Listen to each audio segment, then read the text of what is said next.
ಷೇರು ಮಾರುಕಟ್ಟೆಯಲ್ಲಿ ನಾವು ಎರಡು ರೀತಿಯಲ್ಲಿ ಹಣ ಗಳಿಸಬಹುದು. ಮೊದಲನೆಯದು ಇನ್ವೆಸ್ಟ್ಮೆಂಟ್, ಎರಡನೆಯದು ಟ್ರೇಡಿಂಗ್. ಇಂದಿನ ವಿಡಿಯೋದಲ್ಲಿ ಟ್ರೇಡಿಂಗ್ ಬಗ್ಗೆ ತಿಳಿದುಕೊಳ್ಳೋಣ.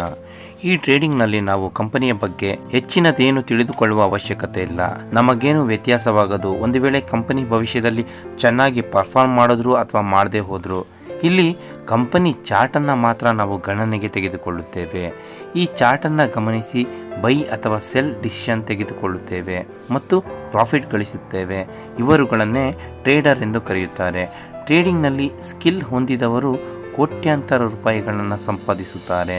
ಈ ಟ್ರೇಡಿಂಗ್ ಅನ್ನೋದು ಸ್ಟಾಕ್ಸ್ ಮತ್ತು ಇಂಡೆಕ್ಸ್ಗಳಲ್ಲಿ ಮಾಡುತ್ತಿರುತ್ತಾರೆ. ಈ ಟ್ರೇಡಿಂಗ್ ಇನ್ವೆಸ್ಟಿಂಗ್ಗಿಂತ ಬಹಳ ವಿಭಿನ್ನವಾದದ್ದು. ಈ ಟ್ರೇಡಿಂಗನ್ನು ನೀವು ಕಡಿಮೆ ಹಣದಿಂದ ಮಾಡಬಹುದು. ಫಂಡಮೆಂಟಲ್ ಅನಾಲಿಸಿಸ್ ಮಾಡಲು ಅಗತ್ಯವಿರೋದಿಲ್ಲ. ನೀವು ಟ್ರೇಡಿಂಗ್ನಲ್ಲಿ ಒಂದು ಮಾಸ್ಟರ್ ಸ್ಕಿಲ್ಲನ್ನು ಕಲಿತುಕೊಳ್ಳಬೇಕು. ಅದುವೇ ಚಾರ್ಟ್ ಟ್ರೇಡಿಂಗ್. ವಿಡಿಯೋ ಇಷ್ಟ ಆದರೆ ಶೇರ್ ಮಾಡಿ, ಲೈಕ್ ಮಾಡಿ.